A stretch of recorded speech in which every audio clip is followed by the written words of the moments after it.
I am a C.S. Lewis fan. Those of you that know me know that. I am also a fan of one of the members of the Inkling Society, one of his good friends that actually was the human instrument to lead him to Christ. And that was Mr. J.R.R. Tolkien, with whom, by the way, the main character in Lewis's trilogy of Space is based upon J.R.R. Tolkien and his friendship with him.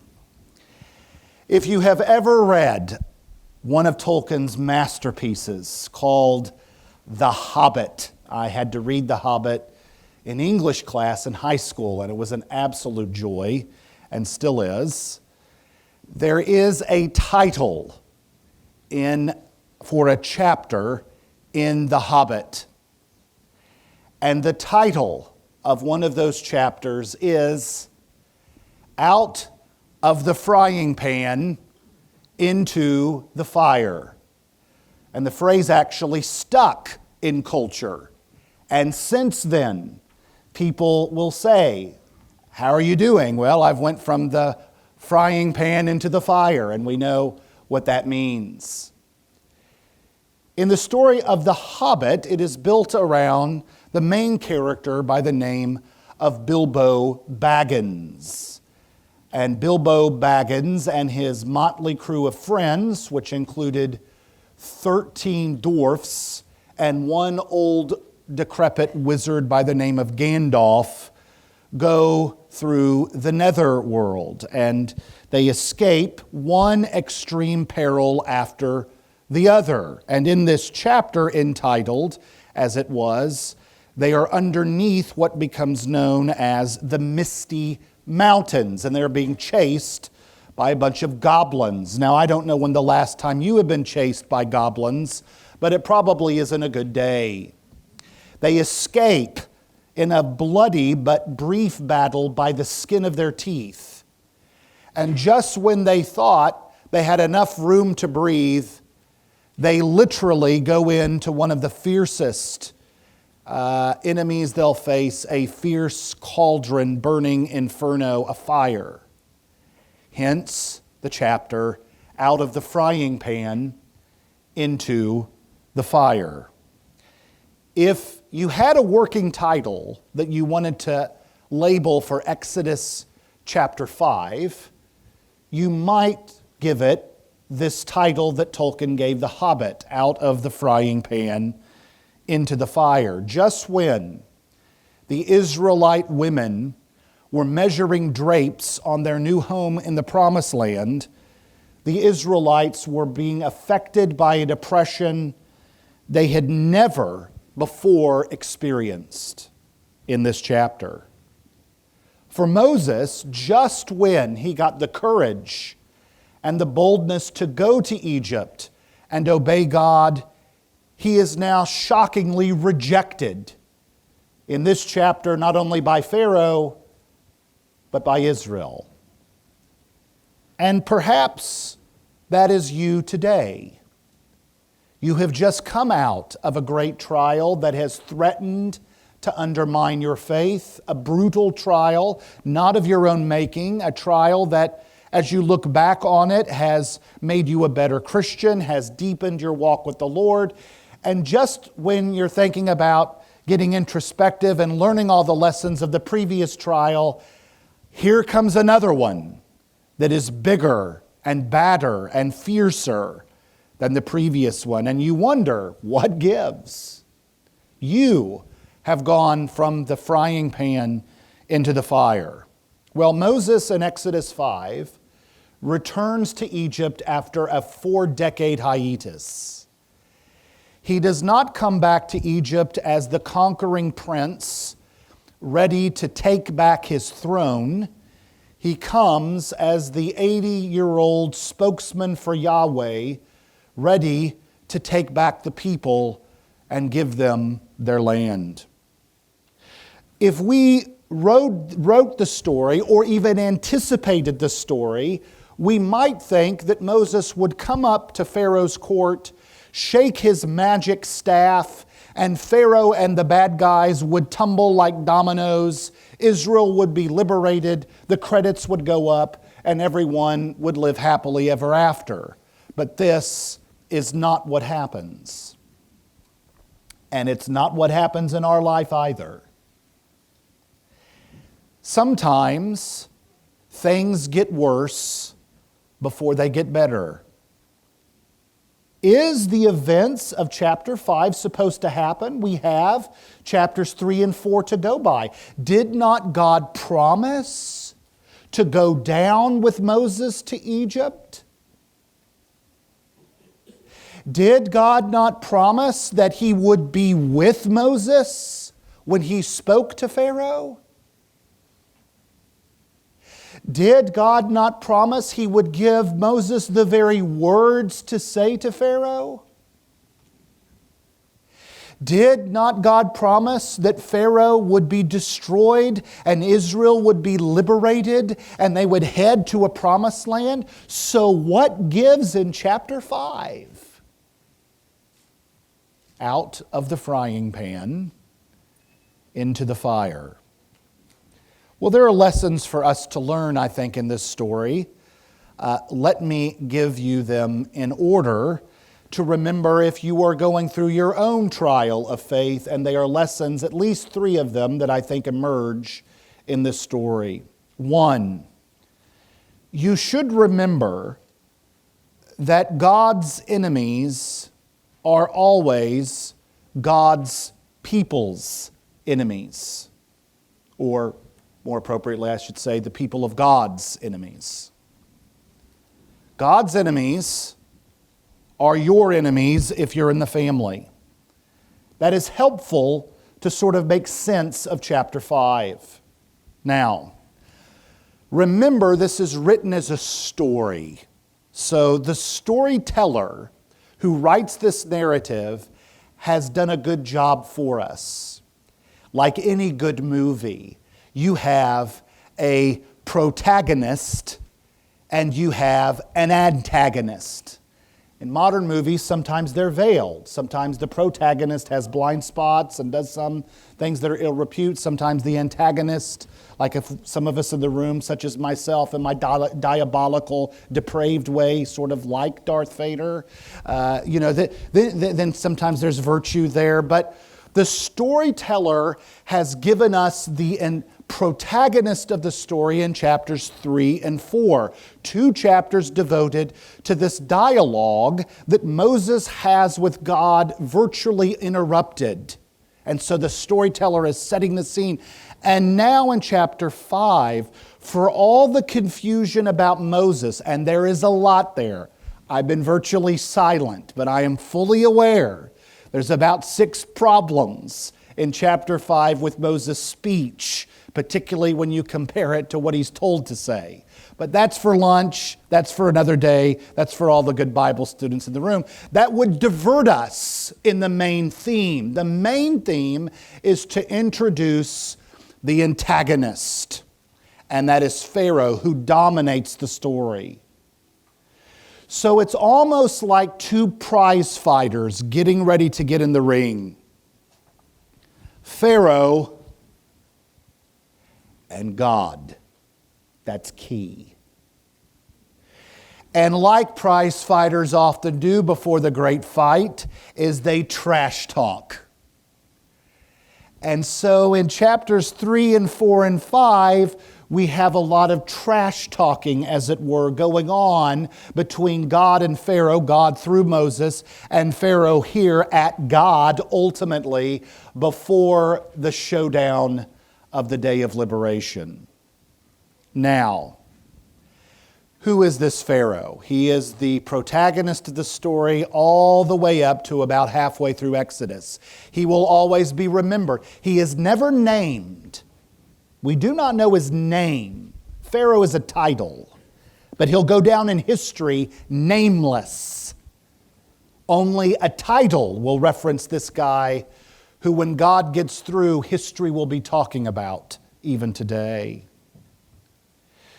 First of all, we know about what he thinks of God. That's key. That comes out clearly, if we were to perform a spiritual EKG on Pharaoh this morning, the results of that examination would be clearly seen for us in verse 2, particularly his thoughts toward God.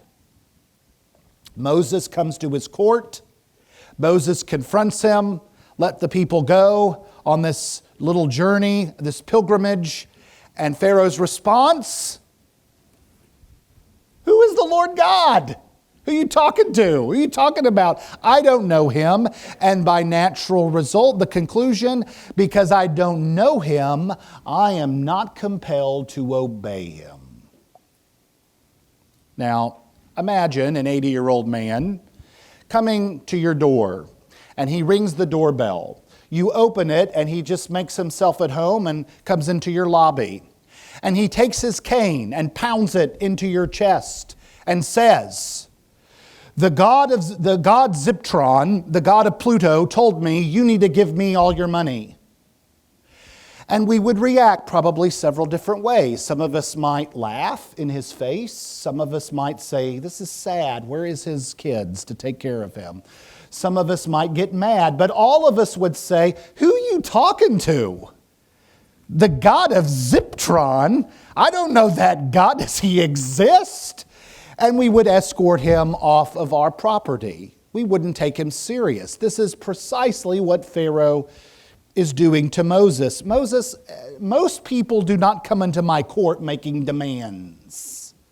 I am the most powerful ruler in the known world at this time. Who are you talking to? I am my own God. And the key there is, who is God that I should obey him? I will not release Israel. Now, Pharaoh's offspring are alive and well in our lives. Some of you live with them. Some of you are friends with them. Some of you are neighbors, schoolmates, co-workers. Pharaoh has long been deceased from this world, but his children remain. Paul provides good commentary of what Pharaoh's children look and act like in Romans chapter 1. When they say of us, who is God that I should obey him? I'm my own God. I answer to nobody. I'm captain of my own ship, master of my own fate. You go worship your little God, but this is my life. Thank you very much. Now, the key of anybody, believer or not, what they think of God will often manifest itself in how they treat God's people. That is the bulk of the story. Pharaoh's treatment of God's people. And then, as bizarre as it is, the story concludes with God's people treatment of God's man. Pharaoh says here in their relationship, I am your master, you obey me. I don't know who this God is that you're making demands of for me to obey him. I'm not obeying. Here's the reality. I'm your master, you obey me. Now, so that we're all clear, the Pharaoh of chapter 5 is different than the Pharaoh of chapters 1 and 2. We know this for several reasons. Number one, because the Bible tells us. The end of chapter 2, we're told that Pharaoh died. So this new Pharaoh comes to fruition. They have similarities and clear differences. The similarities is in their relationship to Israel. Both of them observe that the Hebrews have populated in or around Egypt in mass scale. So much so that they have to be dealt with. This is where they differ. The Pharaoh of chapters 1 and 2 looked at the Hebrew populace and had fear of a hostile takeover, threats to his throne. And so the way he dealt with it is just start killing them. This Pharaoh, we're told later in the text, looks at the mass of Hebrew people and likes it because he sees money, specifically through their slavery. They'll make bricks. They'll build up Egypt. This is cheap labor. I will get richer, more powerful in the world. And so he likes the fact that there is a lot of Hebrew slaves. But notice what he's completely consumed by and what he thinks of God's people. It starts in verse 4. The king of Egypt said to them, Moses and Aaron, why do you cause the people to refrain from their work? Return to your labor. And verse 5 gives us the summary.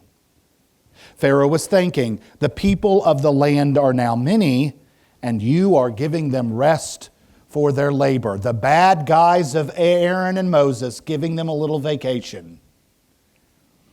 Notice how the enemy of God twists it and throws it back in their face. You're the bad guys. These people are destined to work. They're not working because you're chatting, negotiating about their release, but they are here to work. That's all Pharaoh is consumed by and what he sees God's people. Bitter work. 100-degree temperatures. Massive headaches. Dehydration. Back pain, kidney pain, day in and day out with no release. Now, just when you thought things couldn't get worse, Israel goes out of the frying pan into the fire. Pharaoh now makes them work harder than ever. He is ticked off at this suggestion that his slaves be liberated. So he teaches Moses and Aaron a lesson by teaching Israel a lesson. By the end of Exodus 5, the people are so desperate, facing impossible demands, they're getting whipped for failing to meet them.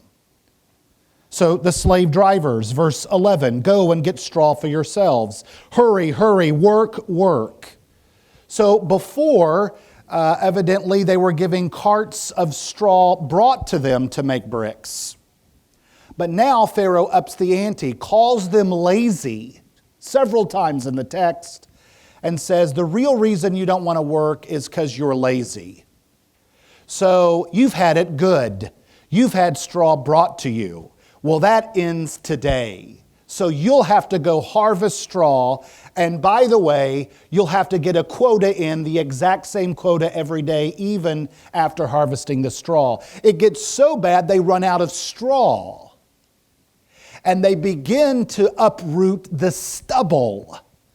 I don't know if you've ever been in a plowed wheat field, freshly plowed in the middle of June, and you try to pull the wheat stubble out, and so the image is they've harvested the straw, they're out of straw, they don't want to get whipped anymore, so now they're bent down trying to uproot the stubble. Then the stubble runs out, and they're still required to sort of imaginary whip up straw out of nowhere. This is why the great uh-oh at the end of the story. And they are whipped and beaten mercilessly for doing the impossible. How bad were they abused? We know how bad they were abused because in verse 15, an Israelite foreman in charge of the operations. All the foremen go to Pharaoh, and notice how interesting their question and statement is framed. Why are you treating your servants this way? No straw is given to your servants, but we are told make bricks. Your servants are even being beaten, but the fault is with your people. You're asking us, in effect, to make it rain.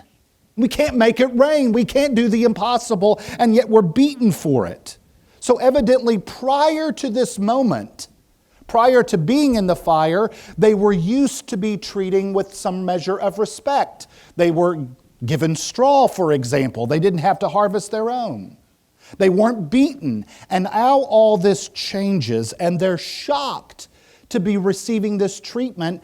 And they go to Pharaoh and say, this is your all's fault, not ours. What is curious, however, if you look at how he addresses Pharaoh, 3 times the representative of all the Hebrews, God's people, refers to them in their relationship with Pharaoh as your servants. Your servants. Your servants can't work for you. Do you see how far they've gone? Instead of seeking to be free, which is their destiny, God's word, they are renegotiating terms of service with their slave master.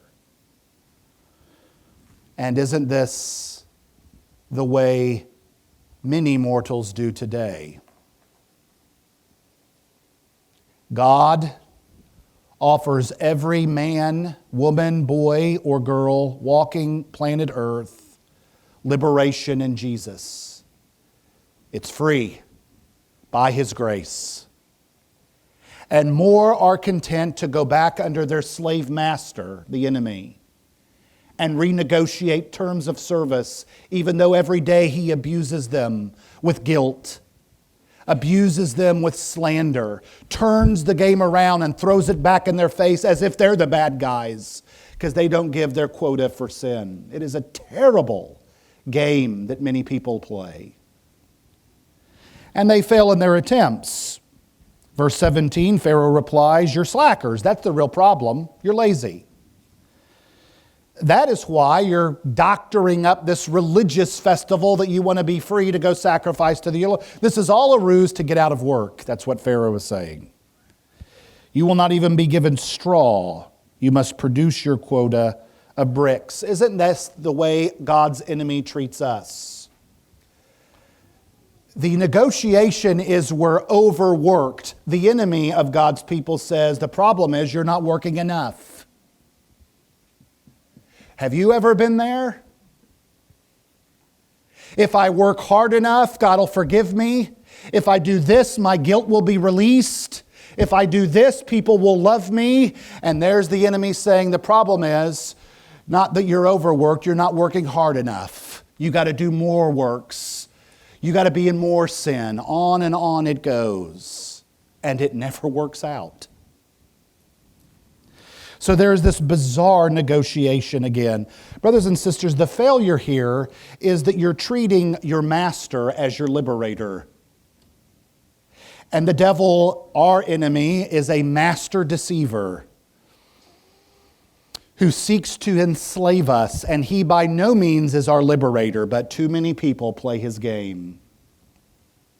If we are mastered by sin, it is pointless asking the devil to set us free, who we're told in his job description is to prowl around seeking who he can entrap and devour. That's what he does. Brothers and sisters, sin is not our friend that we can negotiate with. It is our enemy that we need to be emancipated from. And that can only come through one. Pharaoh here demands the people's allegiance, despite Yahweh's claim on them.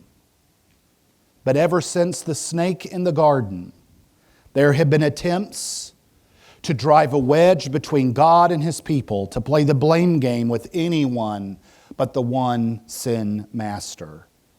The tempter tries to do this, by the way, with Jesus in the wilderness and doesn't get away with it.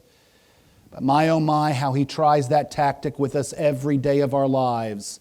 And so many of us fall victim to his game. The second lesson that we should remember when lessons of out of the frying pan into the fire is that God's presence will always be with us, but that does not guarantee immediate results. This is the folly of Moses here. God has already spoken to Moses. He will liberate Israel, bring them back to their land, covenant with them, give him his law, make him his people, where they will be like a son and they will serve the Father once again. He will vanquish Pharaoh. He will be with Moses. All of that is promised to Moses. And we should remember here that the problem in our story is not so much that Pharaoh refuses to let the Israelites go.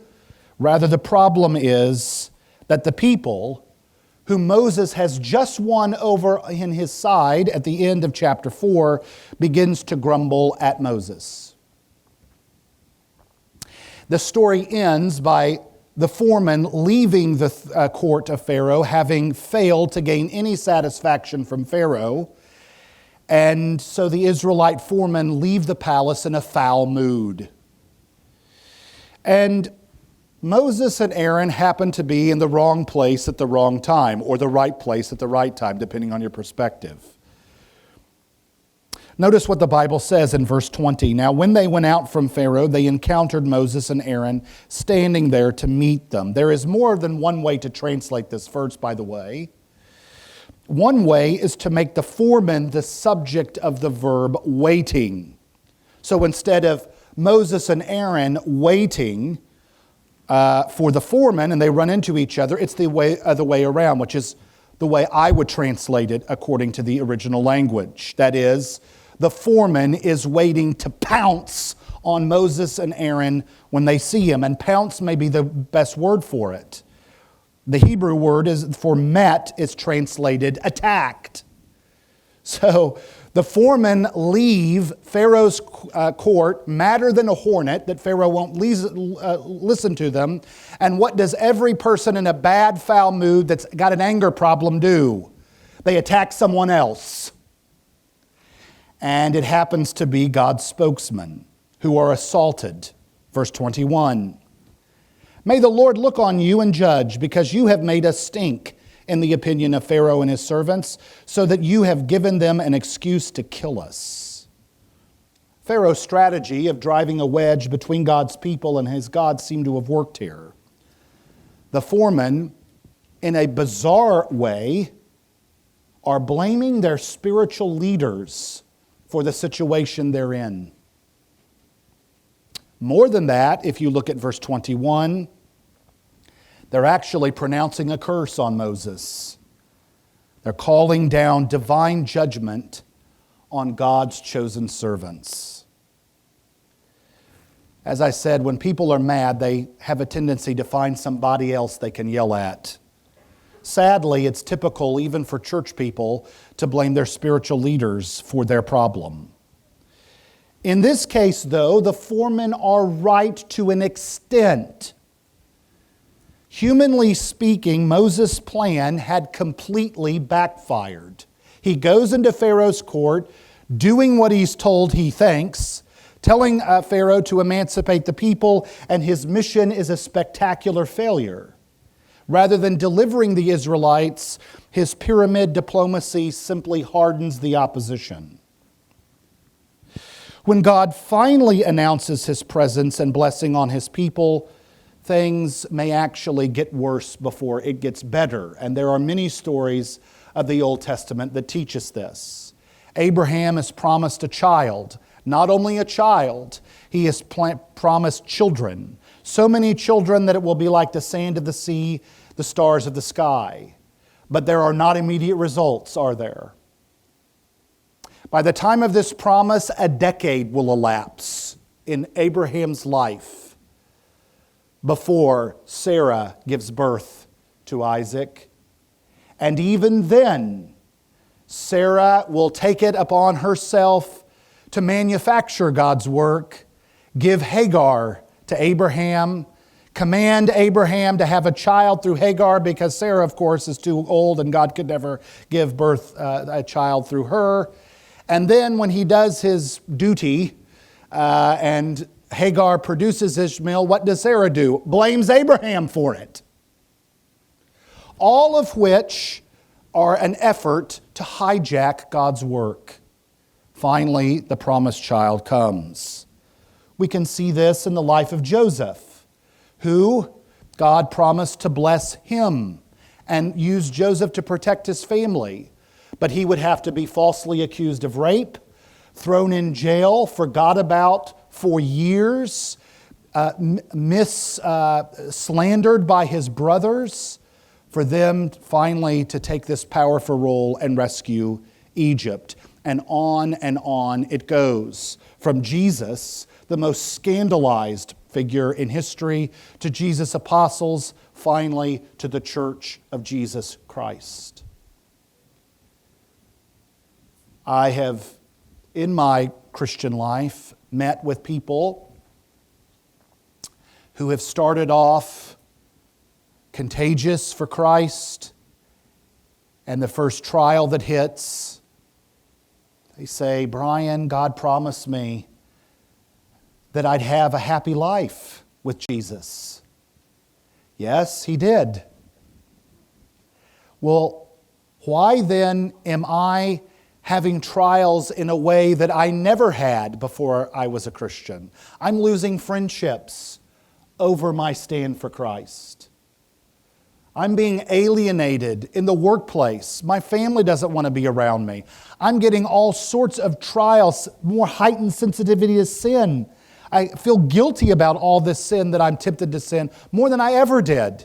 And I have seen many say, "I can't do this," and abandon Christianity altogether, like the sower of the seeds parable.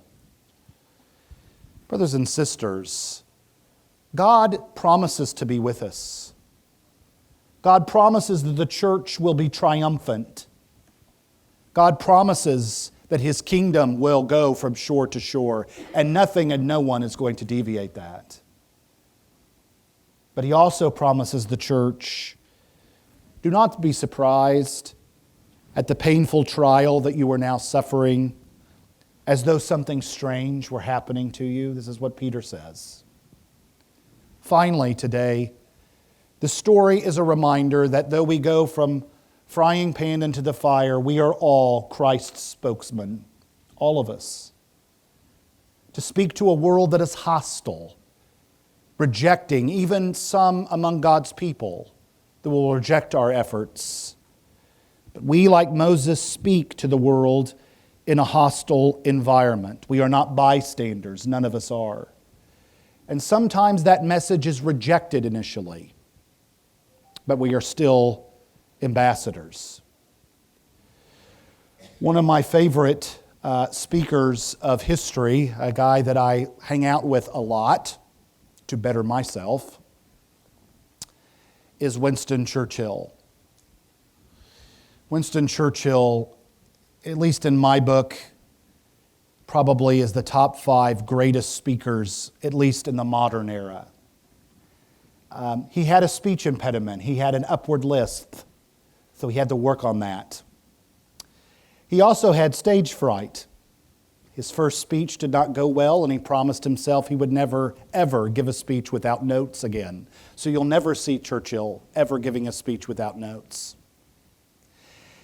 At any rate, he, of course, rose to prominency much by his father in the late 19th century. And in the 1920s and 1930s, after a successful service in World War I, he was awarded with naval contracts and to oversee the Navy, but also as a membership of the House of Commons, Parliament's lower house. Churchill, as you recall, if your study of history, was one of the first diplomats in Parliament to recognize a German who was building up arms in the 20s and 30s of the Nazi Party named Hitler. And Churchill was one of the first to sound this alarm at Parliament, but he was laughed out of Parliament for over a decade. He was derided as, look, you were born with a silver spoon in your mouth. The only reason you're here is because your father. No one really likes you. You can't talk. You're saber rattling. You're always ginning up violence. And this is a nation that, quite honestly, was tired out of war because of coming off of World War I, the war that was supposed to end all other wars. But Churchill saw something happening in Germany that would affect all of the global scene at the time and spoke against it. Speeches in the House of Commons would be delivered after lunch in the afternoon, and in a 12-year decade, more often than not, Churchill would speak to an empty audience. They didn't take him seriously. And finally, the war came. And he arose to prominence after Neville Chamberlain's blunder that really preempted Dunkirk. Churchill inherited this in May of 1940 as Prime Minister, and his first address to the joint sessions of Parliament is his famous speech, "All I can offer you is blood, sweat, toil, and tears." He understood what was coming, but he still gave his people hope. In many respects, we are like that, you see. We are, by the world, strange vessels of the gospel, but we are confronting the world that we go into with the power of Jesus Christ. And that is, by large measure, rejected outright. But we still keep going. When I was a kid, I loved several films, action films. I loved the Star Wars trilogy at that time. I loved Indiana Jones and Raiders of the Lost Ark. You know what? You don't have to watch any of the other Indiana Jones. You watch Raiders of the Lost Ark, you've done enough. They all go downhill after that, I assure you. Even Harrison Ford said that. So if it's good for Harrison Ford, it's good for me. And I also was a fan of Richard Donner's Superman with Christopher Reeve. So I loved the first two that actually originally was filmed as one giant film, and they were split later into Superman 1 and 2. And so I never forget when they came out, I asked my mom, who promised me as a reward for good grades, she would take me to watch Superman at the theater. We drove a blue Maverick. I'll never forget that. The reason I will not forget it is because her and I, my dad was out of town. It was late night. She didn't like really being out at late, but she promised me. And we were going down the interstate in the Maverick, and it blew a tire. Well, I was 8 years old at the time, and she was, a woman at night. And so the first thing, sadly, but we're all friends, and this is the house of God, you don't lie in it. I don't lie anyway, but I'm not going to fudge the story. I was mad that we were going to be late. I was not mad that this may have put my mother in a perilous situation. I was mad that we were going to be late for the film. And since we're in full confession, and I am very comfortable in my masculinity today, God's done a great work in my life and still continues to do so, I cried like a spoiled brat. And she, of course, got angry with, because of the being self-absorbed and myopic of the situation. We were helped along the way, and still, I thought we could get there. We might not get the popcorn or the junior mints, but we could see Superman. And it was Friday night, and after our fixed tire, after 40 minutes of flagging down someone and getting it fixed, we got into traffic. And the tears came again. We're going to miss Superman. And she got more and more angry. And finally, we got to the theater late, no popcorn, no junior mints. But in God's great providence, we plopped just as the last promotional commercial was finishing up, which, that's 15, 20 minutes. So I got to see Superman. It didn't work the way I had anticipated. I anticipated my mom and I going down the interstate in a nice stroll with the sun going down, me getting my popcorn and junior mints, relaxing to see what was coming in theaters near you. I didn't get that, but I got Superman. Often this is the Christian life, isn't it? And the greatest example that we see, things might not turn out according to human script, is guess who is the most maligned figure in history? who comes to earth, John tells us right out of the gate, the Word became flesh and dwelt among us, the glory of the Father in the flesh. Surely all the world's going to bend at the knee of Jesus. But in the very next line, John tells us, and he came unto his own, and his own did not receive him. And we can fill in the lines of the script. He is called a carpenter's son. He is called one that comes from Nazareth. He cannot be listened to. That's Timbuktu. No Messiah is going to come out of that mess. When he does heal people, that is only scandalized. Well, it's because he's influenced by Beelzebub. That's the reason. When he cares for people, then he's friends with whores and publicans. You can't even touch those people and be clean by God, and he's feeding with them. Look at his disciples who he hangs out with. They're not even from Jerusalem. They're educated in Galilee. They're a bunch of redneck hillbillies. And on and on and on. And as Isaiah foretells Jesus, he was rejected, scoffed, laughed at. Even after his resurrection, we're told. And some doubted. That is our Lord. And he paves the way for us. And he promises to be with us and to guide us in this world as you and I go oftentimes out of the frying pan into the fire.